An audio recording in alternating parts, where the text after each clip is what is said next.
Hey, welcome to another episode of Blue Collar Wealth. Today, I'm diving into the financial challenges faced by many of you, whether by choice or due to unfortunate circumstances. I'm talking about single retirees. Maybe you're single by choice and loving it, or like so many others, you're suddenly divorced, or maybe you lost the love of your life. Regardless of how you came to this place, single retirees have some unique planning variables, so I'm going to go through some of those and explore strategies to build a strong financial foundation. Maybe not for two, but certainly built for you. So let's go.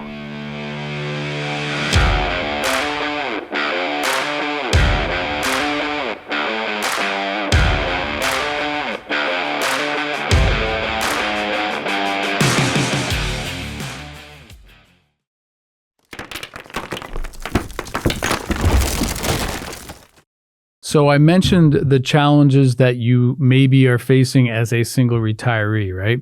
Let's just look at three obvious things that stand out to me. And I'll combine the first two together because they really do have a combined set of outcomes. That's lack of a second income source and lack of shared expenses. This is a difficult subject to kind of quantify because really every person's different. But think about it this way. When we're young, we spend a lot more and we have a lot less money to save, right? But by the time we get to retirement, ideally, and often is the case, that we have our debts largely paid off, if not completely paid off, and we have some sort of savings or retirement that we can now begin to draw from. In other words, we kind of gone from sort of a cash flow negative or neutral to hopefully a cash flow positive. Now, where that really varies on an individual basis is something that I like to call your burn rate. Simply put, does it take a lot of money to keep you happy, or do you live well within your means?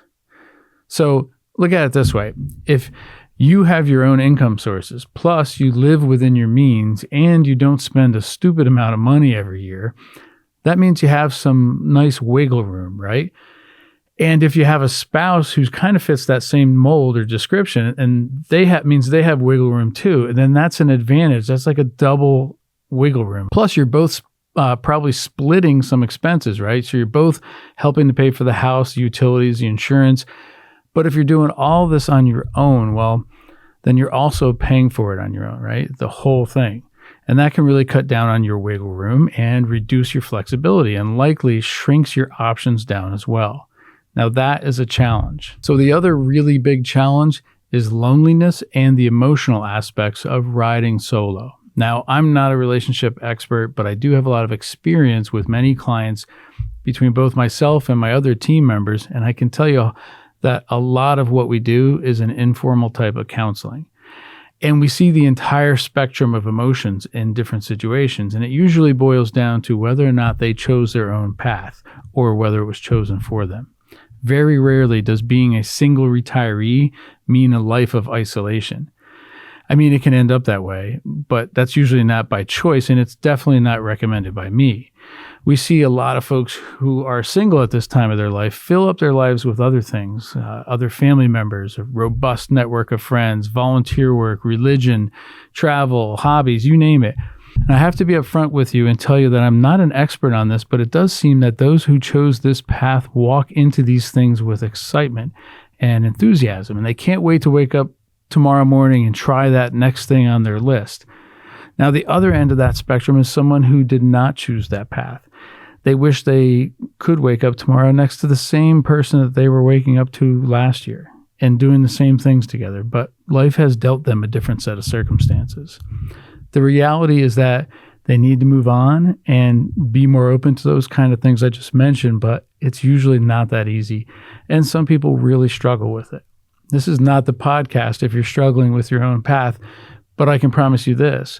There are groups and professionals out there that are very well equipped to help you do that kind of transition. I recommend you start with your friends first and your family and have open conversations with them as you kind of figure out your best way forward. And remember this, most people, especially those who love you, are longing to help you if you just ask them. Now, let me shift to building a robust financial plan. Now, this isn't rocket science, and there's no super secret sauce that goes into planning for a single retiree versus a couple. Your financial plan will probably have very similar building blocks than anyone else's would. But there are some nuances to those blocks that you should be aware of. Starting with an emergency fund. Yeah, you still have to have an emergency fund. That's kind of a staple here. It's just good, sound advice.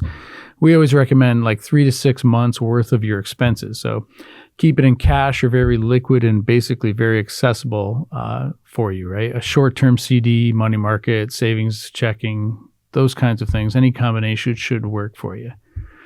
You also need to do investment diversification. We'll still want you to spread your money across different asset classes like stocks, bonds, real estates. Each of these things can do well with others, while others are not doing so well. So having it spread out among these asset classes kind of help you smooth the overall ride for you, and that's important, especially in retirement. And, oh, by the way, if you're not sure how to do these things on your own, then please reach out to a professional who can help you. Our team at Stonehouse, specifically our advisors, are very experienced in helping to guide people just like yourself through making these kinds of decisions and choosing these types of investments. Now let's talk about healthcare planning. Know your healthcare planning, right? There are 3 categories I want you to focus on: pre-Medicare, Medicare, and then long-term care. So in pre-Medicare, a lot of times people retire before age 65, which is the age you enroll in Medicare. You need to understand what kind of health coverage you'll have between the time you retire and the time you enroll in Medicare at age 65. What's the coverage and what's the cost?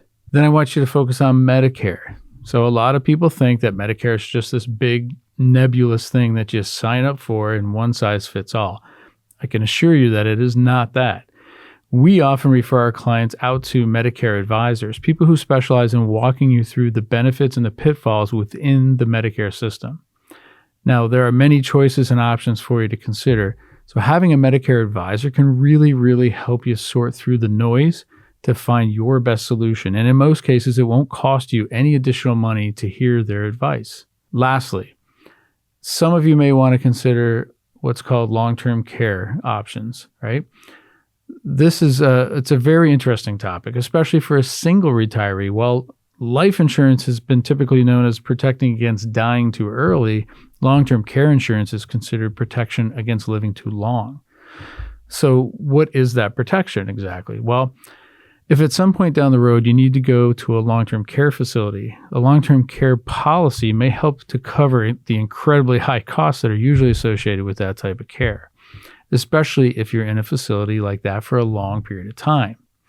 That high cost over that long period of time could end up eating away at all your assets, and that could result in your spouse being stuck between a rock and a hard place. However, as a single person, perhaps that need to protect your estate is not as much of an issue or even an issue at all. If you have children, maybe you do want to protect that estate, but these are all things that you think about. And as I said, our team of advisors are used to walking people through these decisions, and we're happy to help if you'd like to contact us. Just real quick, I want to talk about debt management. Okay, I'll make this short and sweet. Pay off your high interest debt and avoid taking on any new unnecessary borrowing. And I'm not saying don't get involved with any debt whatsoever, but you need to be really smart about it.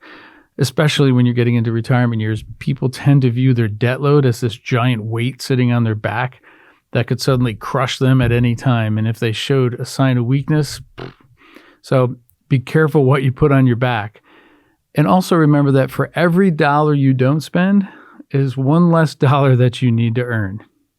Now, quickly talk about pension considerations, okay? I'll tell you this, we work with a lot of school teachers and other folks who have pensions, which are often called defined benefit plans. Being a single retiree actually may make this part of your retirement plan easier. With most pensions as a retiree, you have options, and at the moment you move into retirement, you'll have to make a choice on which type of payment you would like for life. It's often a one-time decision and one that you have to live with for the remainder of your retirement. Most of the stress for people comes into consideration when they're thinking about how they want to protect their spouse. They have to consider the question, what if I'm gone tomorrow? How will my spouse's income change? As a single retiree, you may not have that issue. And this often results in you being able to make a more aggressive selection on your pension options. Many folks in that situation choose the maximum option because it gives them the most monthly income they could get. Now let's touch on estate planning and legacy planning. I want to highlight the importance of estate planning.